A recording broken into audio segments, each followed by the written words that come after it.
Hi, how you doing? Good. What can I help you with today? I've got a 1768 lottery ticket signed by George Washington. Well, you can't cash it in here.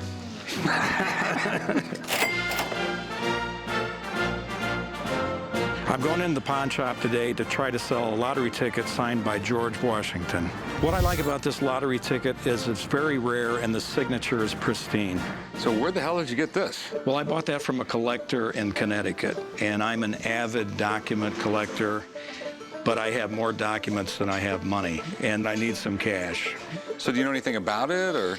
Alls I know, it's part of a lottery that was pre-Revolutionary War, and I do know Washington signed a few of them. There was a lot of different reasons they did lotteries back then. Sometimes they were for a charity, sometimes they were just to get a business going. The thing that confuses me, I don't know why George Washington would sign a lottery ticket. What do you mean by that? A lot of times, lotteries were a little corrupt back then, and people didn't like to associate their names with them. I can understand why they would want George Washington associated with the lottery for credibility. It surprises me, though, he actually got involved with it. The lotteries back then aren't like the lotteries they have today. Some of them were so corrupt, they had predetermined winners. So they didn't have the best reputations. It's definitely hand-laid paper. You can see the lines in the paper. Right. Everything looks right. One of the problems is it's in really, really good shape. And it surprises me that some of these spots where the writing with the iron ink hasn't began to eat through the paper. Yeah, well, that's one reason I bought it, though. It was so pristine. Yeah, it scares me. This thing is in amazing shape, which on one hand is good, but we're talking about a tiny scrap of paper that's 250 years old. How could it be in this great a shape?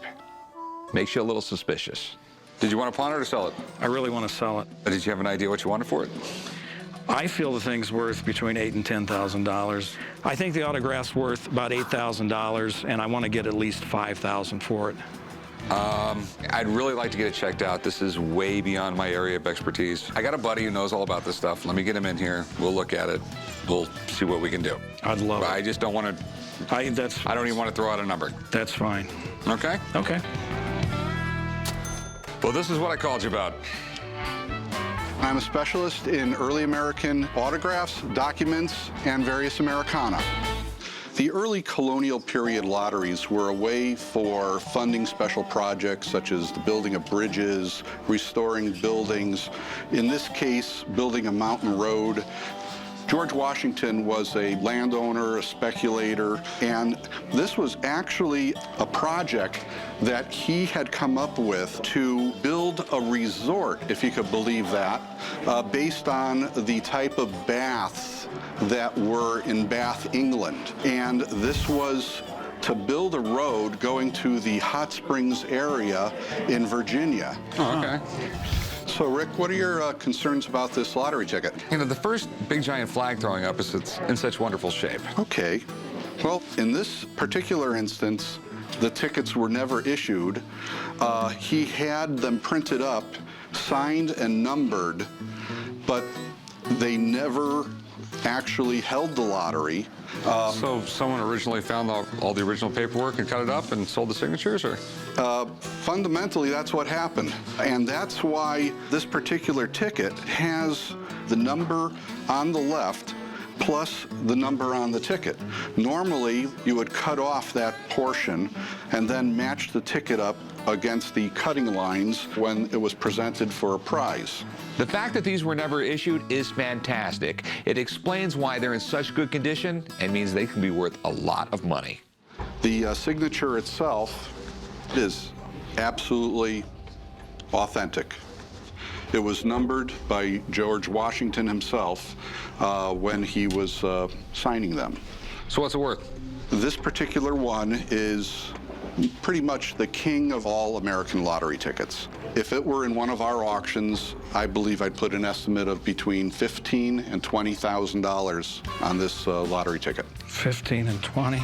Yeah, absolutely.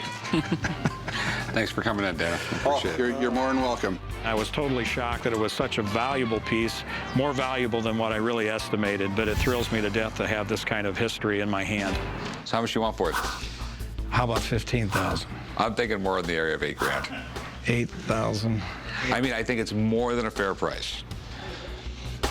I can't. 12. You know, I would really, really love to have this. Let's say $11,000. Okay, at $11,000, I'm falling in love with it, and a guy like me who falls in love with stuff is out of business real soon. Okay. You know, I would love to have it, but I don't want to be married to it. I'm sorry, I just can't do it. It's just too pristine, it's too valuable, and it's a piece of history lane here, and I can't part with it for anything less than 11. Well, we can part friends, though, can't we, on this? Yeah, we can be friends. Okay. Sorry. Thanks for looking at it, though.